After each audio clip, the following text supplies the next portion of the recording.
Just having set down the final pages of Jujutsu Kaisen as we know it, I'm left with a serious sense of mixed emotions. For the past 6 years, Gege Akutame has been pouring his heart and soul into a story that would captivate millions of people, me being one of them. With it being among the forefront of shonen manga, it instantly pulled on the heartstrings of the audience with its cinematic and intense fights, in-depth and well-fleshed-out power system, and its unique and attractive main cast of characters. The story, characters, and emotions that I felt reading this story were impactful to me beyond words, and I was hooked, easily waiting in anticipation for every week's chapter.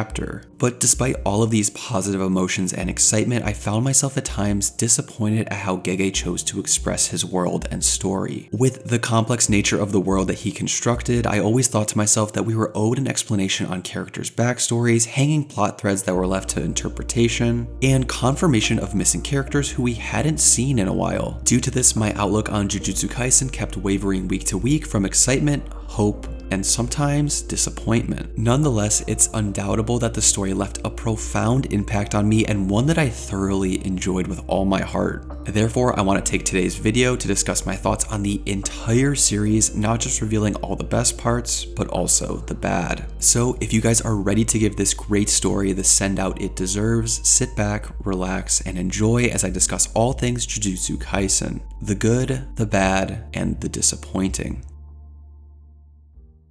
During the first season of Jujutsu Kaisen, it was made apparent to me that the story was much more than a one-dimensional shonen anime. It's not simply a story about who can punch harder than another person. I found Jujutsu Kaisen's underlying themes and messages absolutely beautiful, even if they can be a little cliche. In episode 1, it was clearly established that first and foremost, the story would be centered around death and regret. In his dying words, Yuji's grandfather told him that he regrets not passing away around more people who cared about him, clearly implying that he distanced himself from other people when he was younger. This theme gets later reinforced when we learn that no sorcerer dies without regret, telling us that people always have something that they wish they would have done differently in their lives. And in the final chapter of the series, we see Sukuna contemplating the fact that if things were to go differently, perhaps he would have changed how he lived, showcasing that even the most selfish, evil characters live with this regret. While sounding pretty gloomy and depressing, I think this is a hopeful message that Gege is delivering here. Sure, regrets may be inevitable, but it's all about having the self-awareness to look at the past mistakes of others and reflect on your own lives. It's the positive message that no matter what the life you want to live is, you have complete authority and autonomy to make it your own. Another theme that is incredibly prevalent throughout the story of Jujutsu Kaisen revolves around the concepts of rebirth and re-death,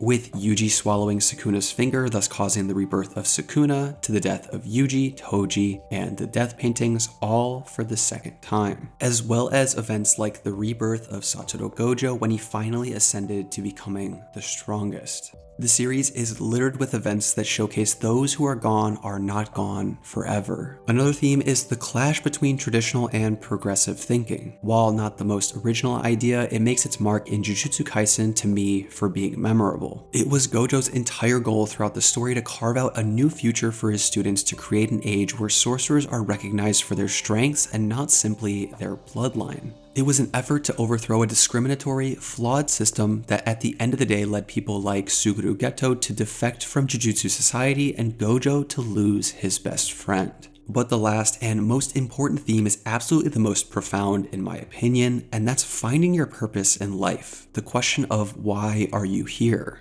And this is encapsulated perfectly from what I think to be the most famous quote from the entire series, which comes from a conversation between Gojo and his best friend Geto, when he asks, "Are you the strongest because you are Satoru Gojo, or are you Satoru Gojo because you're the strongest?" For Gojo, this question serves to challenge what his true purpose in the world is and what he's able to do with his immense amounts of power. And we see this in so much of the main cast as well. Like we see with Yuji, his whole purpose was to surround himself with close friends to ultimately be there for him at the time of his death.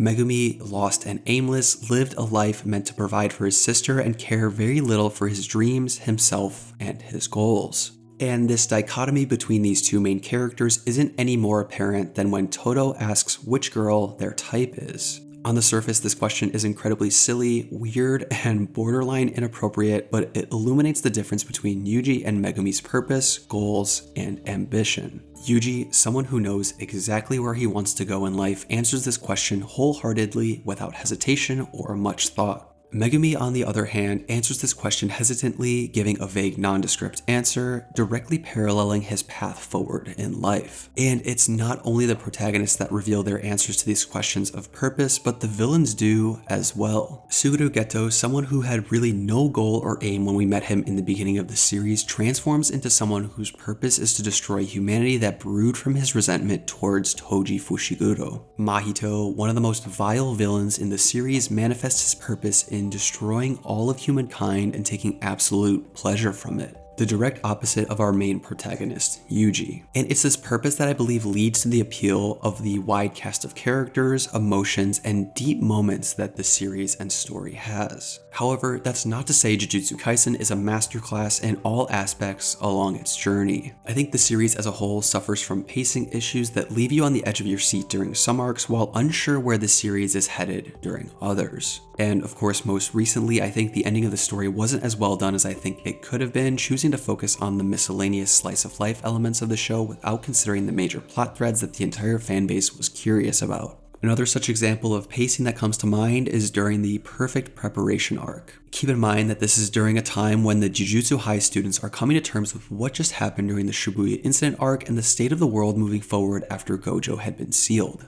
The Zenin clan, one of the three big clans, was poised to take over due to this massive shift in power. And as soon as this is about to take place, they suddenly get killed by Maki. Literally every single one of them was exterminated. And while I know this was all for the case for her to show off her amazing powers, I felt as if the Zenin clan could have played a bigger role in the story than what they ultimately did. And don't get me wrong, I didn't have a big attachment to the Zenin clan apart from Megumi and Maki, but the larger issue for me stems from the fact that Gege could have used them as an additional plot point as the series progressed. However, what kept me so invested through all of it were the amazingly written and interesting cast of characters. I truly believe that one of Jujutsu Kaisen's strongest aspects is the characters and how well their individual personalities shine through. The constant clash of philosophies that we see between characters help build a sense of personality that I believe few anime have been able to match. Given that this story deals with the nature of curses and cursed spirits, by definition our antagonists are born from the malicious nature of humans. As a result, they are firm in their beliefs and don't waver whatsoever. What this all boils down to, and what I think is so beautiful about the characters of Jujutsu Kaisen, is how characters aren't evil for the sake of being evil, nor are they heroic for the sake of being heroic. They are wholeheartedly motivated to change the world into the vision that they see for themselves. And this gives even the most minute characters a whole bunch of depth that highlights them as being memorable. It allowed me to connect deeply with every single character, making them feel human, real, and alive. Something that's not always common when it comes to shonen anime. Our main protagonist, Yuji Itadori, is the perfect example of this. Yuji's whole mission in life is to protect those close to him and form close bonds with the friends he has around him. And this truly shows during the devastation he experienced when he massacred everyone in a 200-meter radius during the Shibuya incident arc. He's not a typical shonen protagonist who simply just shrugs off these impactful emotional moments, but rather takes these experiences with him to make him a stronger person. Despite being surrounded by this surreal world filled with curses, spirits, and mysticism, nearly every character that we're introduced to has a backstory or some relatable aspect that we can personally cling on to. And that is something that kept me coming back chapter after chapter to interact with these wide range of personalities. The characters in the show taught me to fight for your dreams and beliefs and not to conform to the nature that society wants you to. And I think that's really powerful. However, on the flip side of this, the one flaw that I personally found with these characters were the bonds shared between them throughout the story.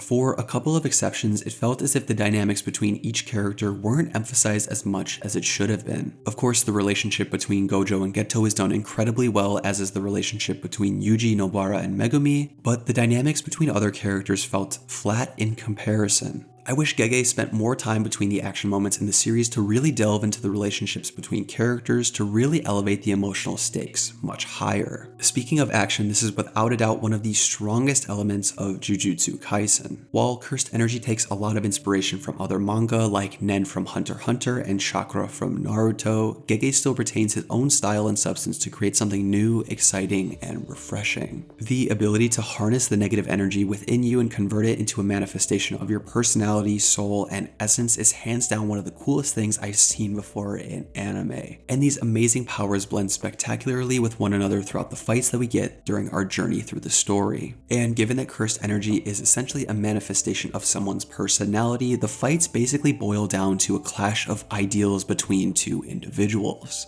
Mahito versus Yuji was simply a battle between whose will was stronger, the will to protect or the will to destroy. Gojo versus Toji's battle, Infinity versus Zero, was a contest to see whether or not Cursed Energy was even a valid power system to have in the first place. And Hakari versus Kashimo was simply just a sick fight, let's just face it. I know that many people argue that the fights in the series don't feel like they have too much weight on them, but I don't think this could be further from the truth. Sukuna is reminded about the nature of love from his fight with Yorozu, Gojo learns what it's like to be the strongest in his fight against Toji, Megumi learns to be selfish in his fight against the Finger Bearer, and there are just so many formative moments that we can call on from this series that really impact the nature of each and every character. Through the physical fights that we see our characters get into, they also develop emotionally, which is such a beautiful thing to see and read on a weekly basis. So with all that being said, what will Jujutsu Kaisen's legacy ultimately be? I think that although it didn't have the ending that people were hoping for, it'll still be looked on fondly by members of its fan base.